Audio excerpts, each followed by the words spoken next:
प्रिय साथियों, नमोदाय, जय भीम। स्वागत है आपके अपने यूट्यूब चैनल धम्म ज्ञान 24 में। इस चैनल के माध्यम से दबे हुए बौद्ध असूलों की खोज और तथागत बुद्ध और बाबा साहब के विचारों को जन जन तक पहुंचाने का प्रमाणित प्रयत्न है साथियों।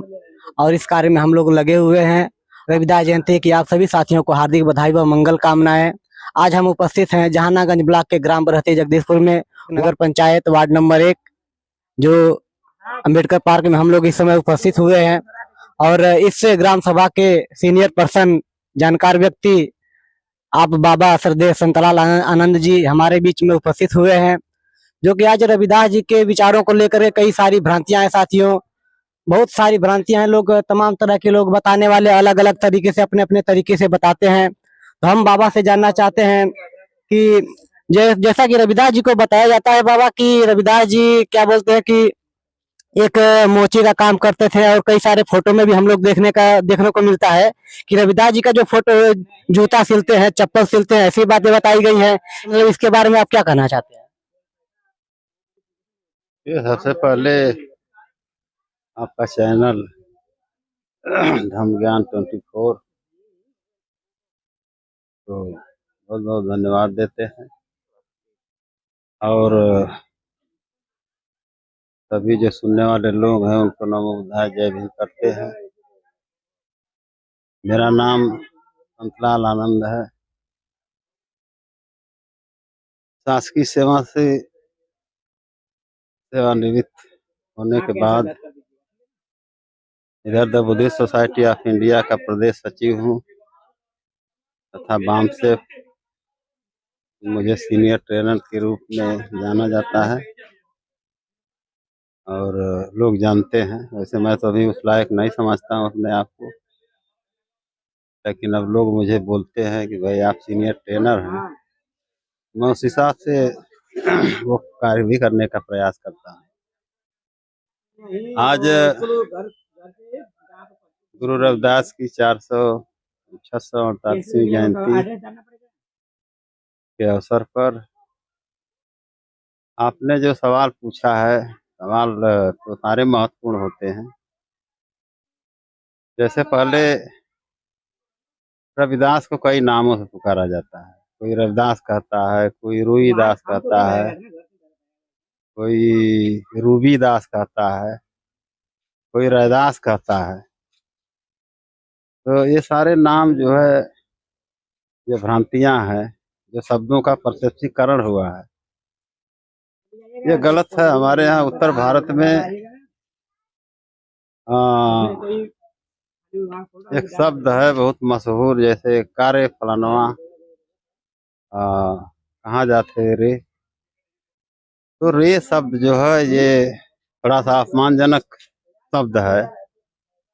इसलिए जो रैदास जो लोग बोलते हैं, ये अपमानजनक शब्दों का सूचक है, इससे लोग बचें। 4 शब्दों वाला जो नाम है, मुझे सबसे अच्छा रविदास होना चाहिए और रविदास कह करके ही उन्हें पुकारा जाना चाहिए। बात जो मोची की है, जूते का काम बनाने का करते थे, यह भी लोगों के अंदर एक भ्रांति है। उनके यहाँ चमड़े का बहुत बड़ा कारोबार था। उनके पिताजी चमड़े के बहुत बड़े व्यापारी थे। जैसे आजकल के ज़माने में लाइलॉन हो गया है, प्लास्टिक हो गई है, फाइबर हो गया है, तो तमाम सारी चीज़ें बनती हैं। उस समय चमड़े से ही सारी वस्तुएं बनती थी। चमड़े से जैसे बैग है, झोला है, पानी पीने का मशक है,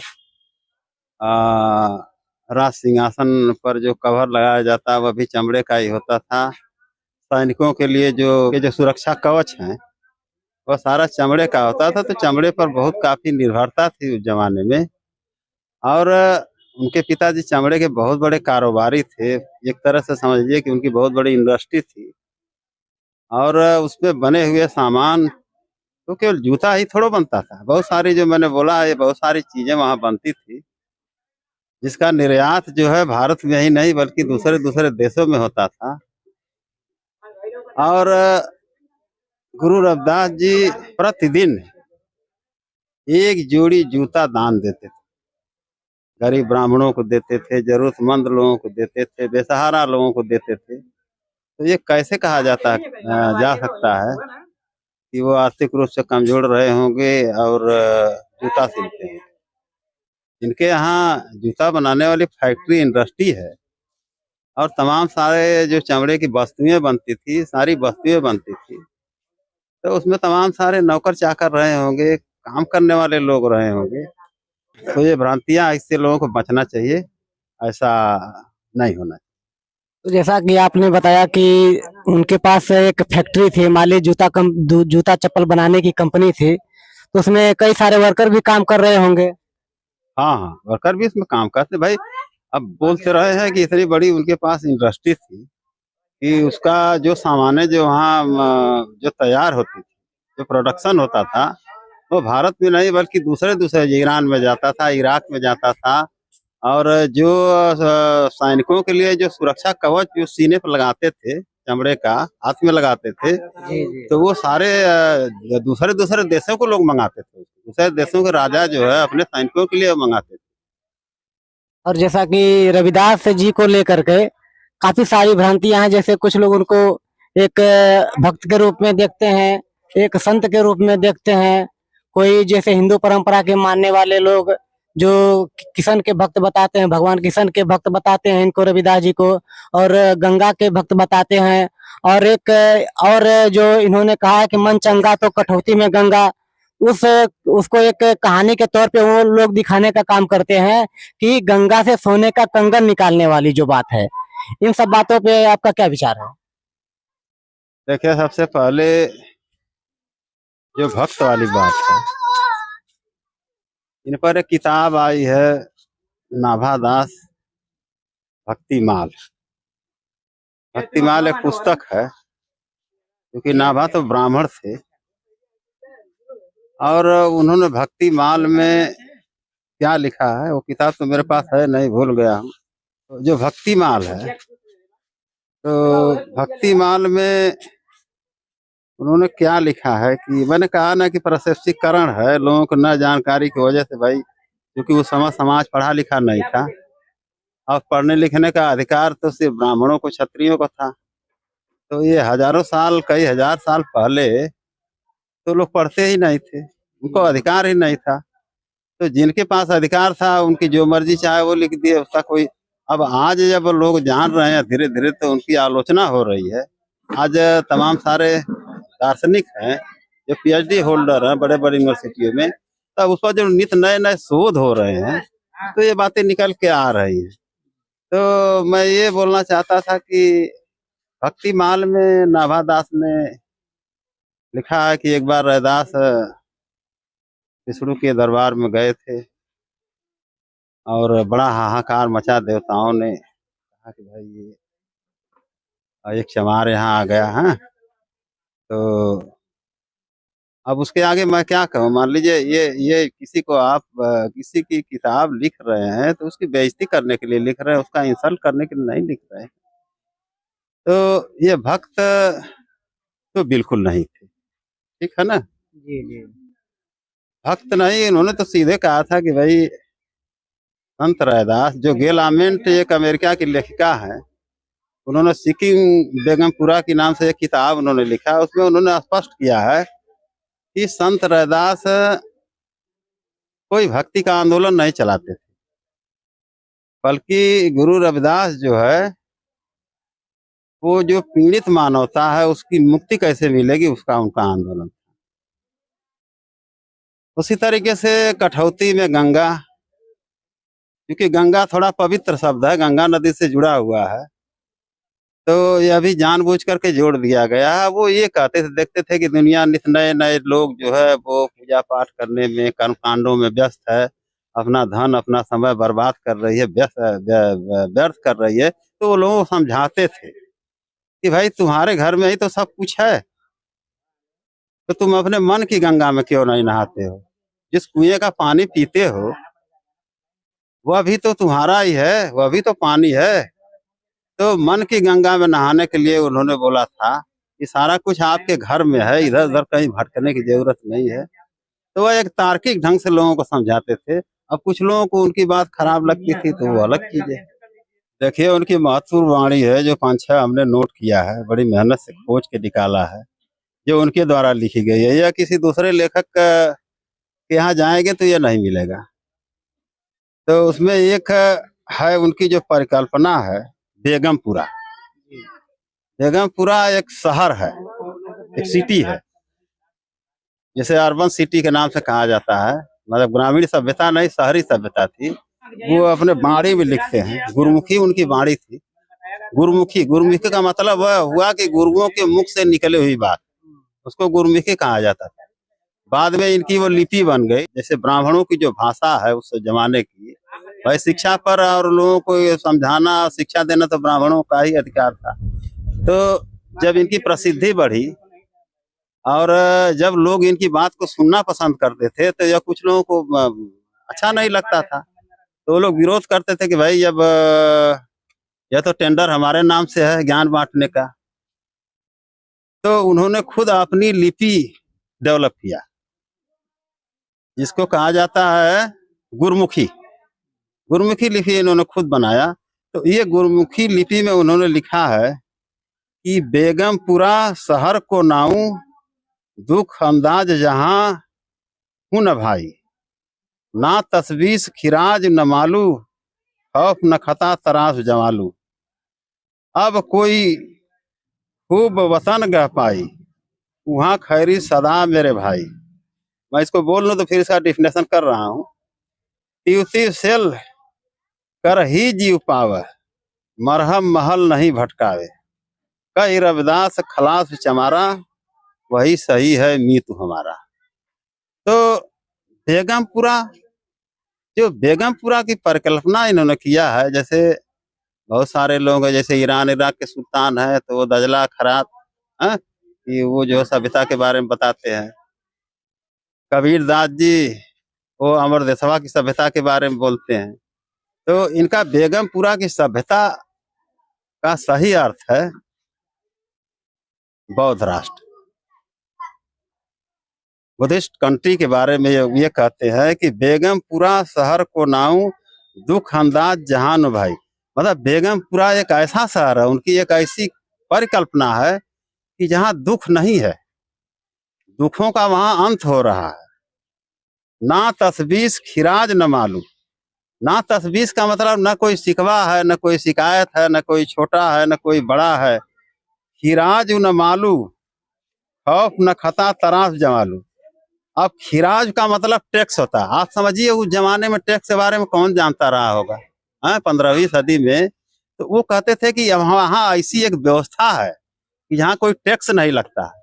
आज किसी पूछिए किसी से 100 लोगों में से, हालांकि 100 लोगों में से 10 लोग ही टैक्स भरते हैं, जो बड़ा टैक्स होता है। तो आज भी पूछिए तो टैक्स के बारे में कोई कुछ नहीं जानता है। इतने दिन ये प्राचीन बातें हैं। उस समय गुरु रविदास जी टैक्स के बारे में कहते हैं कि जिस शहर की वो परिकल्पना कर रहे हैं वहाँ कोई टैक्स नहीं लगता है, और लोग जो है अपने मन से। इसका क्या मतलब? इसका मतलब यह है कि जो बुद्ध का शासन था, जो बुद्ध ने जो दुखों का अंत करने के लिए उन्होंने घर परिवार छोड़ा, और बाद में उन्होंने एक रिसर्च किया, और रिसर्च करने के बाद उन्हें पता चला कि भाई दुनिया दुख से भरी हुई है और उसके कारण हैं।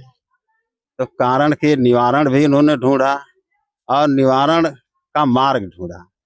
तो उस तरीके से ये उधर बता रहे हैं, ले जा रहे हैं कि एक ऐसे शहर की परिकल्पना वो कर रहे हैं कि जहाँ दुख नहीं है, जहाँ वहाँ कोई खौफ नहीं है।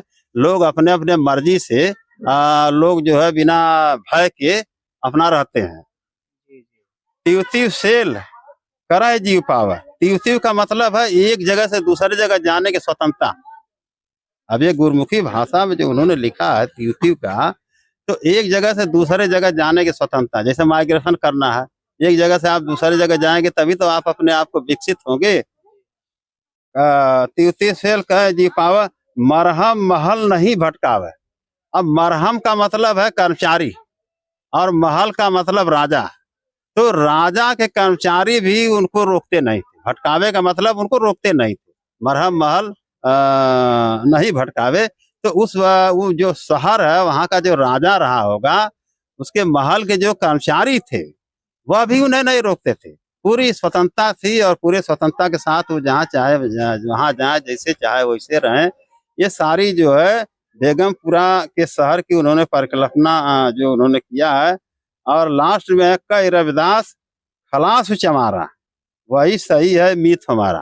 तो रविदास जी कहते हैं खलास का मतलब भाईचारा, जो जहाँ भाईचारा है वही हमको रहना, वही हमारा सच्चा मित्र है। तो ये इनके जो है जो गुरुमुखी जो लिपि है, उन्होंने खुद को लिपि डेवलप किया और लिपि डेवलप करके, और आज के डेट में यह लिपि जो है कनाडा की दूसरी भाषा बोली जाती है। आज की ये लिपि, जैसे गेला मालमेंट ने एक पुस्तक लिखा है सीकिंग बेगमपुरा, उसको अगर लोग पढ़ेंगे तो यही इनकी गुरुमुखी के जो लिपि है, जो पांडुलिपि इनकी है, वो वहाँ की सेकंड लैंग्वेज है, मतलब दूसरी भाषा है। लेकिन इसमें बाद में चल कर के इतना विवाद हुआ और इतना विरोध हो गया कि इनके जाने के बाद इस पांडुलिपि का इतना विरोध हुआ कि लोगों ने इनके अनुयायियों को अदालत का सामना करना पड़ा। बड़ी लंबी अदालती लड़ाई लड़ी गई और इसका फैसला आया है। मैं थोड़ा सा इसको भाई सुनने वाले लोग हैं उनको बता देना चाहता हूँ कि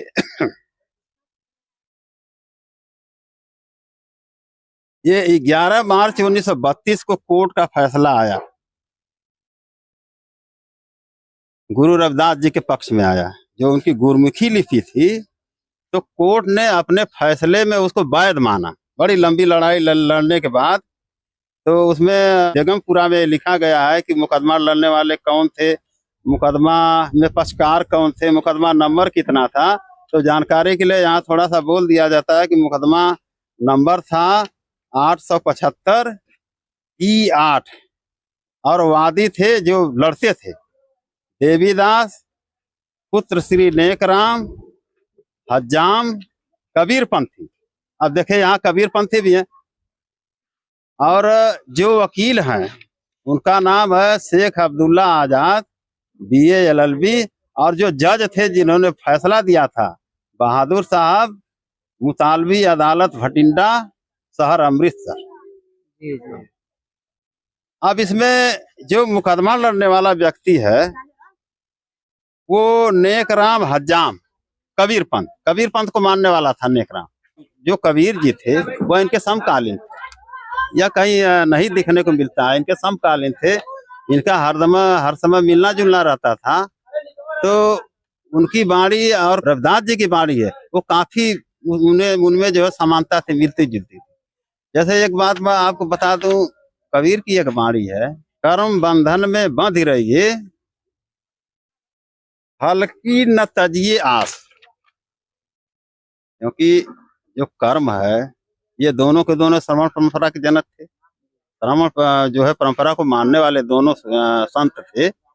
और श्रमण परंपरा का मतलब है श्रम करने वाले लोगों की परंपरा, जो श्रम करते थे, वह चाहे शारीरिक श्रम हो, चाहे मानसिक श्रम हो, चाहे किसी भी प्रकार का श्रम हो, इसी को श्रमण परंपरा कहा जाता था। जैसे जो तथागत बुद्धा वह भी श्रमण परंपरा से ही जाने जाते थे। तो वो श्रम करते थे, पैदल चलते थे, 5000 कितने किलोमीटर उन्होंने जो यात्राएं की है अपने जीवन काल में, सब के सब पैदल किए हैं। और भिक्षा मांगते थे, भिक्षा मांग करके ही खाते थे। लोग उनकी आलोचना करते थे तो उनको उस तरीके से जवाब भी देते थे। तो इसमें ये है कि भाई कर्म बंधन में, अब कर्म बंधन का मतलब श्रम आ गया है, श्रम करो तो कर्म बंधन में बंध ही रहिए हल्की न तजिए आस। मतलब ये है कि कर्म भी करते रहिए और फल की आशा मत छोड़िए। और इनके विपरीत तुलसीदास हैं।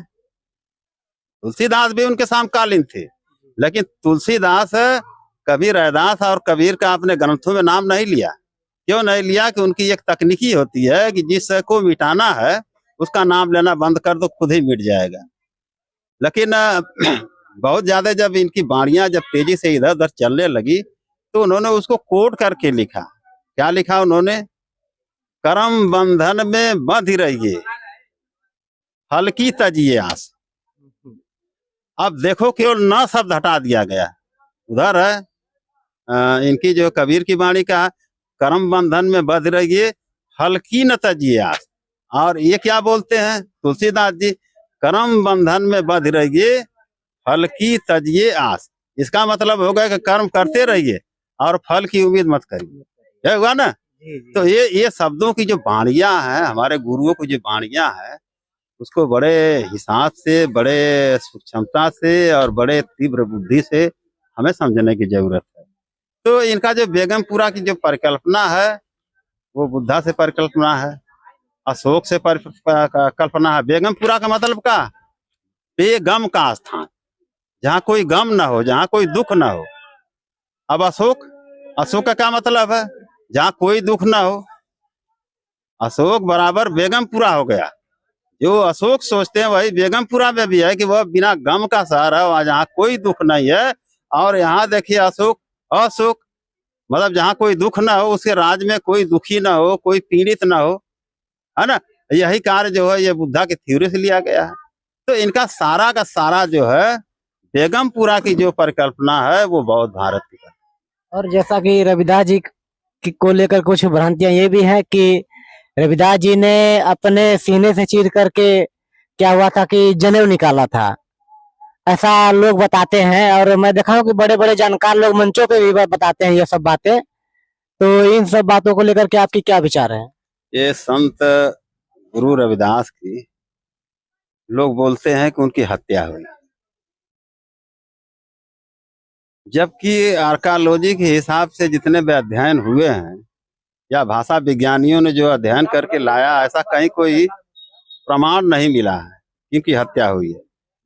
अब हत्या करने वाले कहाँ बता रहे हैं कि चित्तौड़ में हुई थी।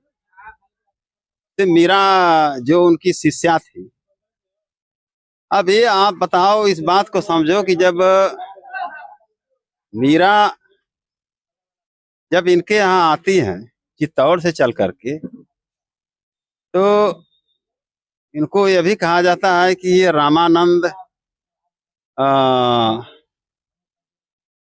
इनके गुरु थे। तो मैंने पहले बोला था कि रामानंद इनके गुरु नहीं थे।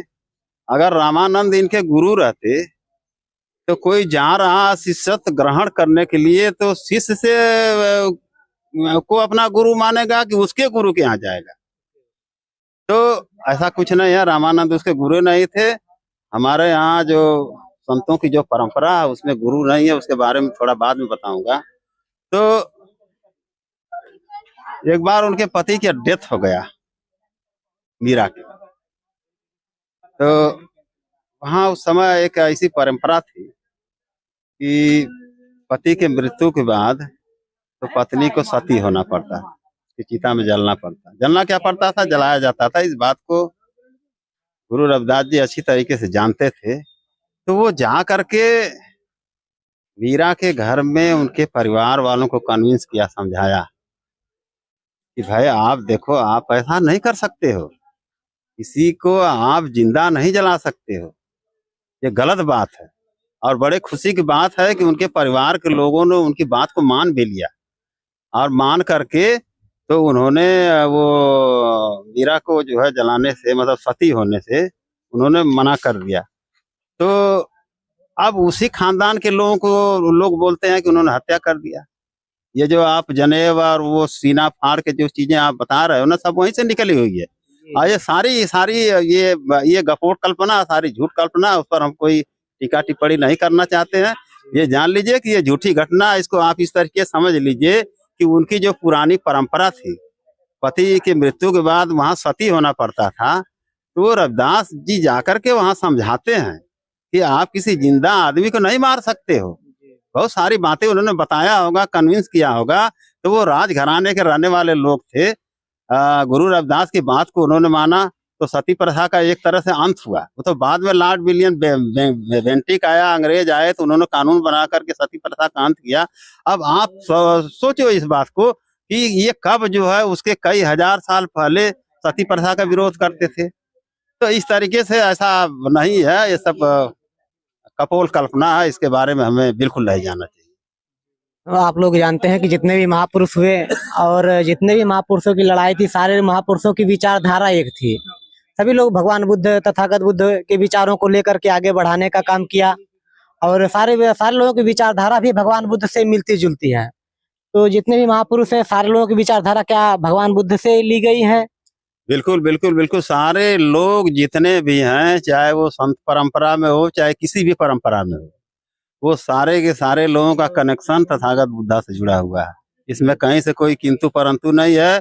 और तथागत बुद्धा का जो सिद्धांत है, जो उनका दर्शन है, दुखों का अंत करना, दुखों का अंत करने का मतलब यह है कि थ्योरी ऑफ रूलर, वो भगवान बुद्ध का अगर सिद्धांत सही ढंग से माना जाए तो वो शासक बनाने का सिद्धांत है। और यही बात गुरु रैदास जी कहते हैं कि ऐसा चाहूं राज में जहां मिले सबन कुवन, छोट बड़ो सब सम बस है, रविदास रहे पसंद। तो ऐसे राज की परिकल्पना वो करना चाह रहे हैं। तो ऐसे राज की परिकल्पना तो तब सार्थक होगी जब उसके जो भुक्त भोगी लोग हैं, जब पहले जाके राजा बना, उनकी सरकार अपनी बनावा, तो वह एक रूलर ऑफ थ्योरी है। और उसी परंपरा में सारे संत महात्मा जितने भी हमारे आंदोलनकारी जो महापुरुष लोग हैं, वो सब के सब जो है उसी परंपरा को मानने वाले थे, उसी विचारधारा को मानने वाले थे। समय परिस्थितियां और काल के हिसाब से किस समय की क्या भाषाएं रही होगी, किस समय की क्या मजबूरियां रही होगी, उस हिसाब से लोग जो है अपनी बातों को रख पाते थे। जैसे आज तो मान लीजिए हमारा देश स्वतंत्र है, फ्रीडम है, संविधान है, यहाँ तो खुल करके जिनको जो मर्जी आ रही है वो कह देगा। लेकिन गुरु रविदास के जमाने में ऐसा नहीं था, मुगलों का शासन था। उनकी एक और वाणी है, वो बोलते थे, हाँ कहूं तो मारा जाऊं, ना भी कहा न जाए, हाँ और ना के बीच में रविदास फंसा है जाए। इसका मतलब है, इसका डिफिनेशन है कि हाँ कहूं तो मारा जाऊं, अगर सत्य बोल दूंगा तो मार दिया जाऊंगा। क्योंकि मुगलों का जमाना था, कानून कायदा का कोई मामला ही नहीं था। उनका आदेश है, उनके मुंह से जो निकल गया वही वो कर डालते थे। तो ये बोलते थे कि अगर सही बोल दूंगा तो मार दिया जाऊंगा, ना भी कहा न जाए, झूठ भी नहीं बोल पाऊंगा। सत्य तो बोलने से परेशानी हो रही, लेकिन झूठ भी नहीं बोलूंगा। तब उन्होंने कहा हाँ और ना के बीच में रविदास फंसा है जाए। तो हाँ और ना के बीच का क्या है? मध्यम मार्ग, उसी को भगवान बुद्ध का मार्ग कहा जाता है। तो संत रैदास जी, संत गुरु रविदास जी मध्यम मार्गी थे, भगवान बुद्ध के बताए रास्ते पे चलने वाले, उनकी विचारधारा को मानने वाले। संत गुरु रविदास और गुरु नानक देव, यह भी दोनों समकालीन थे। गुरु नानक देव पंजाबी खत्री थे और वह भी बहुत धनी आदमी थे। उनकी शिक्षा दीक्षा भी ऊंचे स्तर की हुई थी। तो एक समय ऐसा आया कि उनके पिताजी ने कहा कि भाई अब तेरी उम्र अवस्था वो काफी हो चुकी है, अब तुम बड़े हो रहे हो, इस कारोबार को संभालना है, तो तुम इस कारोबार को कैसे संभालोगे? तो उनका दिमाग शुरू से थोड़ा अध्यात्म की तरफ था, बचपन से ही। जी जी। तो उन्होंने कहा कि पिताजी मैं तो सच्चा सौदा ही करूंगा। सच्चा सौदा पढ़ाया जाता है बच्चों को, अब पता नहीं पढ़ाया जाता है कि नहीं, पहले हम लोग के जमाने में पढ़ाया जाता था। तो मैं तो सच्चा सौदा ही करूंगा। तो उन्होंने कहा भाई तू सच्चा सौदा ही कर, कुछ कर। तो उन्होंने 300 रुपया दिया। 300 रुपया की बहुत बड़ी रकम उस जमाने में होती रही होगी। तो लो अपना और जा करके सच्चा सौदा करो। तो ये गए पैसा लेकर के। तो उसी समय गुरु रविदास की मंडली जो है वो उधर से कहीं जा रही थी, तो इनकी मुलाकात हो गई बीच रास्ते में। जब मुलाकात हुई, उनकी बातें इन्होंने सुना, तो उनसे बहुत काफी ये प्रभाव। हाँ, तो सारे लोगों को अच्छा भोजन कराने में, उनके ठहरने की रहने की व्यवस्था कराने में, और उनको दान देने में उन्होंने खर्च कर दिया। हफ्ता भर वहां रहे थे। तो फिर जब घर आए तो इनके फादर ने पूछा कि क्यों भाई, सच्चा सौदा करके आ गए? तो इन्होंने सारी बातें अपने पिता से बताया कि पिताजी, मैंने तो सच्चा सौदा कर लिया, मेरा तो मन बदल गया, मेरा मन परिवर्तन हो गया। अब मैं उसी सच्चा सौदा का वाहक हो चुका। तो फिर आपने देखा ना कि ये जो है बहुत बड़े सिख धर्म के संस्थापक हुए गुरु नानक देव। हैं? तो इसमें कहीं न कहीं संत गुरु रैदास की वाणियां वहाँ संकलित है। ये तथ्यपरक है, सत्यता है। और आप पंजाब में चले जाइए, गुरु देखिए, इधर से जो उनके जन्मदिन पर पंजाब से बहुत ज्यादा लोग आते हैं, कनाडा से आते हैं, अमेरिका से आते हैं, पंजाब से बहुत काफी लोग आते हैं, महाराष्ट्र से आते हैं, राजस्थान से लोग जाते हैं, इधर गुजरात से लोग जाते हैं, विदेश से जाते हैं। विदेश से इसलिए जा पाते हैं कि जब संत गुरु रैदास के जमाने में मुगलों का शासन था, जब मुगल के शासन का अंत हुआ तो फिर जब वो आए, अंग्रेज आए, तो अंग्रेज आए तो फिर बाहर जाने की व्यवस्था हुई। तो इनके जो समर्थक लोग थे, वो इनकी गुरुवाणी जो है, गुरुमुखी की जो वाणी है, उसको लेकर के विदेश में भी चले गए। वहां जाकर के बड़े बड़े ऑफिसर हो गए, बड़े बड़े बिजनेसमैन हो गए, और वहां के नेता हो गए।